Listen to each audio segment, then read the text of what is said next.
கர்நாடக அரசுக்கு தெரிவித்தது.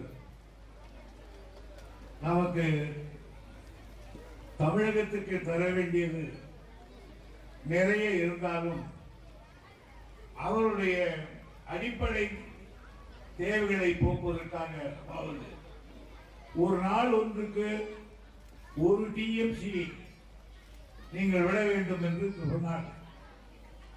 ஆனால் அந்த ஒரு டிஎம்சியை கூட தரமாட்டேன் என்று அவர்கள் அடம்பிடித்துக் கொண்டிருந்தார்கள்.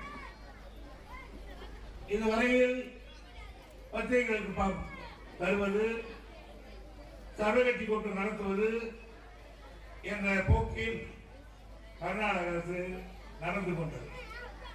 ஆனால் நாங்கள் நிலைமைகளை விளக்கி கர்நாடக அரசு தனியுடன் கவனிக்க வேண்டும் என்று சொன்னோம். ஆனால் அந்த போக்கிலிருந்து கர்நாடக அரசு மாறாமல் ஒரு டிஎம்சியை தர முடியாது என்று சொல்லிவிட்டு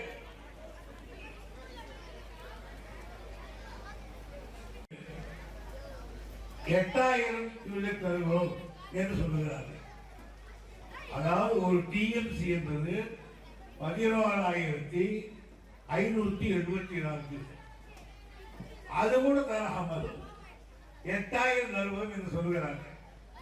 கபினியில் இன்றைக்கு தண்ணீர் பெருமளவு பெருக்கெடுத்து வந்து கொண்டிருக்கிறது. 20,000 கியூசெக்கு மேலே அங்கே வந்து கொண்டிருக்கிறது. ஆனால் அவற்றையெல்லாம் அவர்கள் அங்கே தண்ணீர் இல்லையா என்று கேட்டால் இருக்கிறது. கேஆர்எஸ் 124 அடி உயரம் தண்ணீர். ஆனால் இப்போது இருப்பது 105 அடி. கபினியில் 65 அடி. ஆனால் தற்போது இருப்பதற்கு 64 அடி. பேரங்கியில் 129 அடி கொள்ளளவு. ஆனால் இப்பொழுது 124 அடி இருக்கிறது. ஏமாவதியில் 117 அடி. அங்கே இன்னைக்கு 90 அடி தண்ணீர் இருக்கிறது. ஆக இந்த 4 அணைகளில் இருந்துதான் நமக்கு தண்ணீரை பெற வேண்டும்.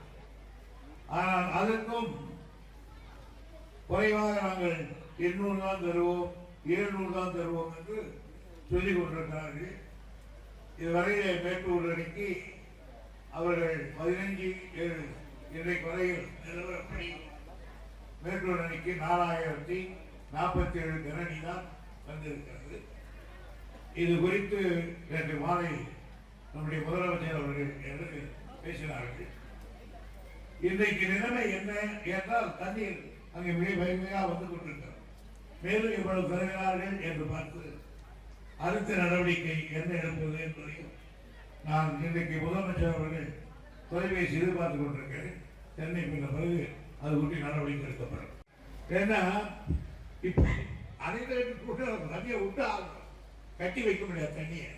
ஆகையால் முதல் அனைத்து கட்சி கூட்டம் கூட்டுவதா இல்லையா, அல்லது நாமே அவரோட கடிதம் எழுதுவதா, உள்நாட்டு குழுக்கு நேராக போய் செக்ரட்டரி விட்டு சொல்லுதா என்பதை முதலமைச்சருடைய முடிவுதான் எடுப்பார்கள். மேல்முறையீடு அவங்க பண்றேன்னு சொல்றாங்க கர்நாடகா. ரொம்ப நிம்மதி. நாம ஏற்கனவே பண்ணிட்டு இருக்கோம். என்ன விடவாளம் கொடுக்க மாட்டேன்னு சொல்லுவோம். அவர் தான் கொடுக்குன்னு சொல்லணும்.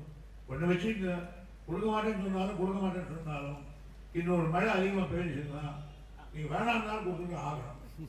அதுக்காக ஒன்று போய் பெற்று சார் நமக்கான உபரி நீர் வந்துடுது. ஆனா உரிமை நீர் வரவே மாட்டேங்குது. அதுதான் உரிமை நீர் நினைக்கிறான்.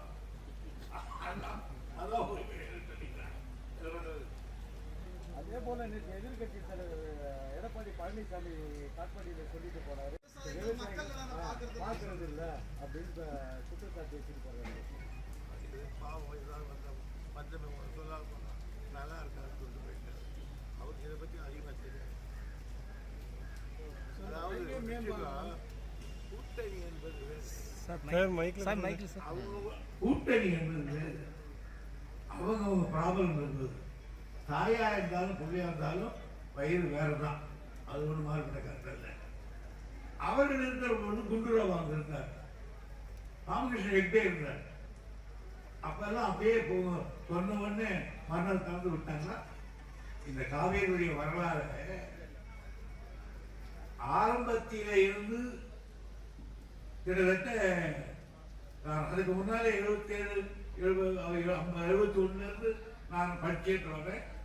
89 இருந்து நான் எப்பொழுதெல்லாம் அமைச்சராக அப்போதெல்லாம் நான் இந்த துறையை தான் வச்சிருக்கேன். இதை இந்த காவேரியை ட்ரிபுனல் வேணும் கேட்டதுல 5 வருஷம் நான் கழிச்சிருக்கேன். ட்ரிபுனல் கொண்டு வந்திருப்பது நான் தான் அமைச்சேன். அதில் இடைக்கால தீர்ப்பு வேணும்னு போதும் நான் தான் அமைச்சேன். அது போய் சுப்ரீம் கோர்ட்டை போய் பெற்றோரும் நான் தான் அமைச்சேன். அதனுடைய ஃபைனல் ரிசல்ட் வரும்போது நான் தான் அமைச்சேன். அதுக்கப்புறம் அடுத்தடுத்து குழுக்கள் அமைக்க வேண்டும் என்று சொன்ன வகையில் நான் தான் அமைச்சேன். ஆகியனால நீண்ட நெடிய இந்த காவிரி பிரச்சனையை என்னால் முடிந்த அளவுக்கு தொடர்ச்சியாக ஃபாலோ பண்ணி வர்றவரான. ஆகியனால சில நேரங்களில் அவர்கள் மேலே இருக்கிறார்கள், நாம் கீழே இருக்கிறோம்.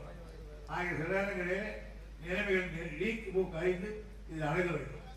சித்தராமையா கேட்கறது நியாயம் நாம சொல்றது நிரந்தர தீர்வே எடுக்கவே முடியாது. காலங்காலமா இப்படியே தான் போராடி சுப்ரீம் கோர்ட்டு தான் சொல்லணும், சொல்லுது. சுப்ரீம் கோர்ட்டே மதிக்க மாட்டேங்கிறாங்க. என்ன பண்ணுங்க? அகரம் தடுப்பணை முடிஞ்சது. இன்னைக்கு இடைக்காட்டு அடிக்கல் நாட்டுல நீதமுள்ள தடுப்பணைகள் எப்ப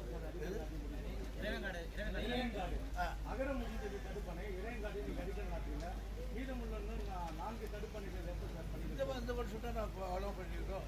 ஃபைனான்ஸ் நாளைக்கு எப்பவுமே பட்ஜெட் படிச்சுட்டா அது ஃபைனான்ஸுக்கு போய் ஃபைனான்ஸ் கிளியர் ஆகிடும்.